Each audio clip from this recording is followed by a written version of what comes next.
ये जो कमाल है ना कि कुरान पाक में अल्लाह ताला ने फरमाया कि जो कुछ तुम डिफेंस पे खर्च करोगे वो कभी जाया नहीं जाएगा, अल्लाह ताला तुम्हें उसका अजर देगा। वादु लहुम मन इस्तताअतुम मिनल कुव्वा वाली आयत जो है, जो तुम्हारी कैपेसिटी और सलाहियत है दुश्मनों के मुकाबले के लिए अपने आप को तैयार करो, हथियार लो, अपने आप को जमा कर, अपने वेपन्स को जमा करो, एमुनेशन रखो, तैयारी करो। ये अफराद के लिए भी है और पूरी कौम के लिए। आप जो कुछ इन्वेस्ट करते हैं इस नियत से कि हम अल्लाह के दीन के लिए, पाकिस्तान के लिए, मुसलमानों की हिफाजत के लिए इसको रखेंगे, ये एक एक रुपया जो आप इस पर खर्च करते हैं वो अल्लाह की तरफ से आपका अजर बन जाता है। अल्लाह पाकिस्तान की हिफाजत करे। आने वाले वक्तों में हर शहरी को सिपाही होना पड़ेगा। ये सिविलियन और फौजी का फर्क अब खत्म हो चुका है। ये हाइब्रिड वॉर्स, 5th और 6th जनरेशन वॉर्स, इसके अंदर हर सिविलियन फौजी है और हर फौजी सिविलियन है। अब वो फर्क खत्म हो चुका जो पहले था। आने वाले वक्त में बड़ी आजमाइशें होंगी, कौम को तैयार होना पड़ेगा, रहना पड़ेगा, वरना बहुत नुकसान होगा। आप देख लें मुसलमान दुनिया के साथ इन्होंने क्या किया है। इराक, शाम, सीरिया, लिबिया, फौजें तो वहाँ खत्म हो गई थी। वहाँ तो शहरी लड़ाई के मुल्कों का दिफा हुए तो शहरियों ने किया है, फौजों को तो तबाह कर दिया था उन्होंने। इंशाअल्लाह अल्लाह पाकिस्तान की खैर रखेगा, लेकिन पाकिस्तानी आजमाए जाएंगे, बहुत जोर से आजमाए जाएंगे।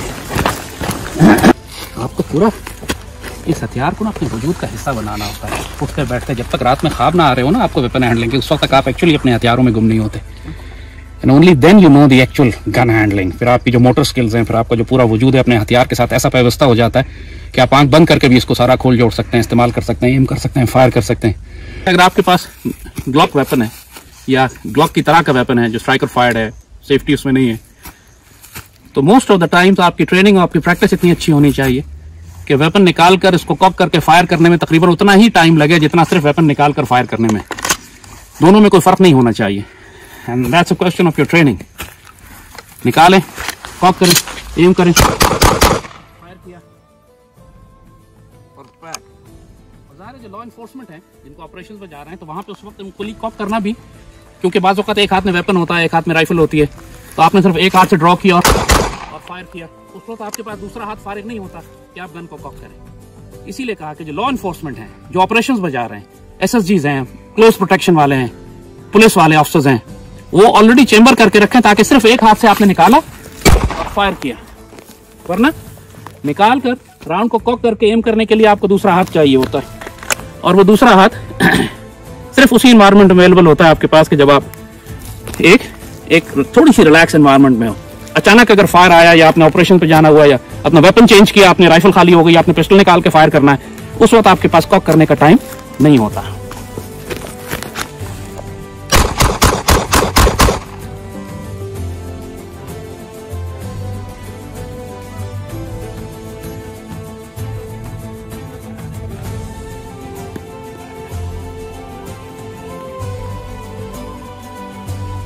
और अगर आप प्रोफेशनल हैं, ऑपरेशंस पे जा रहे हैं, जैसे कहा जंग पे जा रहे हैं, उस सूरत हाल में ऑलरेडी राउंड चेंबर करके रख लेना आपके लिए बेहतर है, क्योंकि उस वक्त आपके पास वक्त नहीं होता।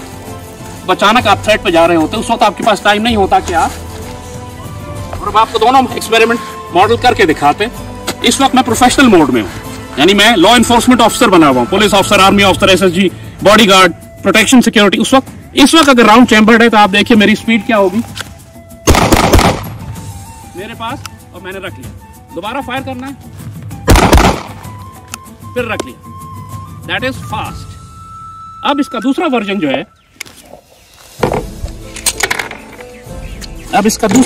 है, वो ये होगा कि हम राउंड चेंबर करके नहीं रखेंगे। दूसरा वर्जन है कि हम राउंड चेंबर करके नहीं रखते, और अब अगर हमें इस्तेमाल करना पड़ता है तो पहले हम कॉक करेंगे, फिर हम फायर करेंगे। प्रैक्टिकली आप देखें तो अगर आपकी ट्रेनिंग है, कोई खास फर्क नहीं है दोनों एनवायरनमेंट में। If you are well trained आपका इतना टाइम नहीं लगेगा राउंड चेंबर करके फायर करने में, मगर बगैर चेंबर के रखना सेफ है उस वक्त जब आप एक लो थ्रेट एनवायरनमेंट में। और अगर आप राउंड चेंबर करके ग्लॉक जैसा पिस्टल आपने अगर घर में छोड़ दिया है तो किसी भी बच्चे के लिए आसान है कि वो सिर्फ ट्रिगर दबाए और फायर हो जाए, और इस तरह एक्सीडेंटल फायर होते हैं। सो बी केयरफुल। जब ये बात कही कि क्या मैं अपना राउंड चेंबर करके रखूं या ना रखूं। चाहे आप लॉ एनफोर्समेंट ऑफिसर हैं, चाहे आप पुलिस या आर्मी एसएसजी के हैं, अगर आप ऑपरेशन में जा रहे हैं फिर तो आप राउंड चेंबर करके रखें और वापस आके राउंड चेंबर से निकालें। लेकिन अगर आपने नॉर्मल फैमिली इन्वायरमेंट है, घर में है, ऑफिस में है, लो थ्रेट इन्वायरमेंट है, तो राउंड कभी चेंबर करके ना रखें। ये प्रैक्टिस करें कि जरूरत पड़ने पर मैं राउंड को कॉक करके चेंबर करके फायर कैसे करूंगा। नॉर्मली अगर आपके पास मल्टीपल टारगेट्स हैं ना, तो मल्टीपल टारगेट्स को एंगेज करने का तरीका यह है कि पहले आप सब पर एक एक राउंड ड्रॉप करें और उसके बाद दोबारा जाके उनको फिनिश ऑफ करें। सेकंड राउंड एक पे ही अगर आप नॉर्मली डबल टैप किया जाता है, 2 हिट किए जाते हैं, लेकिन अगर आप एक पे डबल हिट करेंगे तो 2 थ्रेट आपके बहुत नजदीक आ जाएंगे, they can create problem.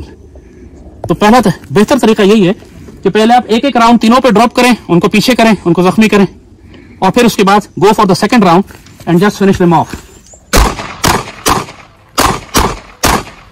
This is a better way of doing it, you finish off your round. और एक फायरिंग का तरीका एक और आपको थोड़ा नोट करने की जरूरत है, वो ये कि देखें हर राउंड जो है मुझे फायर करने के लिए साइट्स में से देखने की जरूरत नहीं है।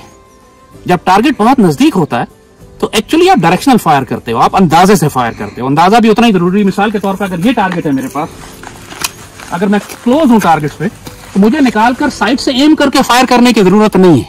It takes too much of time. Firing can be directional, अंदाजे से। ये प्रैक्टिस आपको करनी होती है कि आप मुख्तलिफ टारगेट्स के ऊपर एम करके, अब ये मैं एम करके फायर नहीं कर रहा हूँ, डायरेक्शनल फायर कर रहा हूँ, लेकिन I am hitting the target.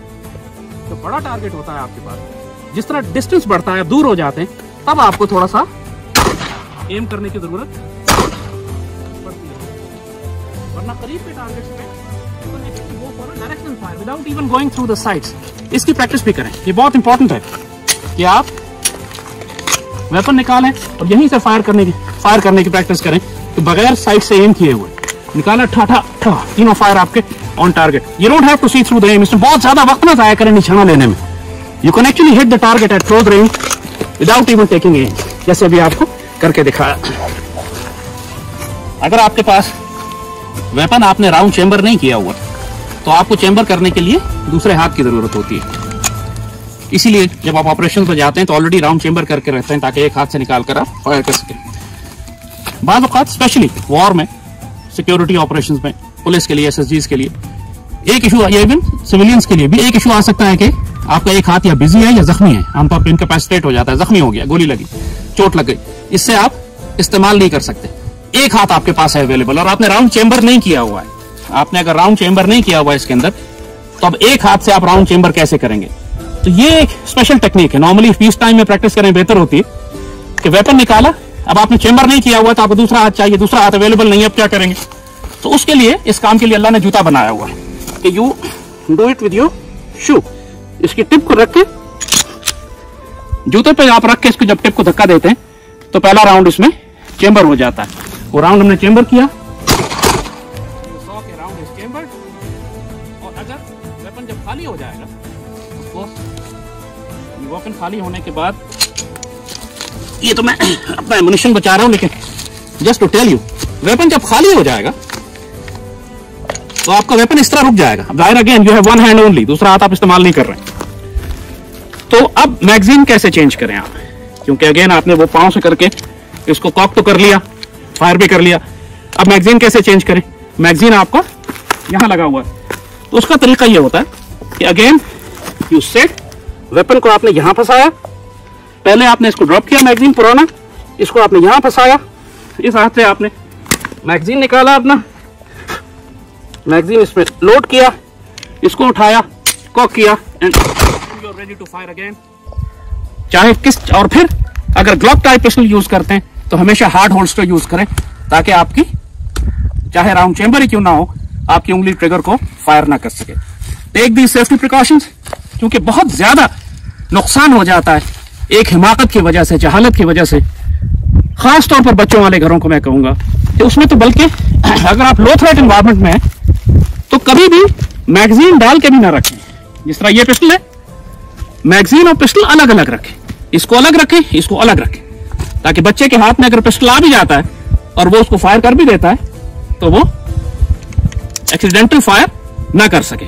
अगर आप ये करके रखेंगे, इसके अंदर लोड करके रखते हैं, फिर इसको लॉक एंड की में रखें, बच्चों तक ना पहुंचने दें प्लीज।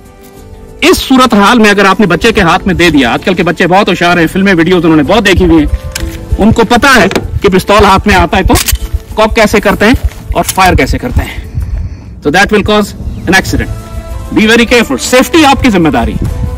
अगर आपके बच्चे के हाथ से, किसी फैमिली मेंबर के हाथ से कोई दूसरा आदमी जख्मी होता है या मारा जाता है, आप जिम्मेदार हैं। सेफ्टी आपकी जिम्मेदारी, इसका ध्यान रखें।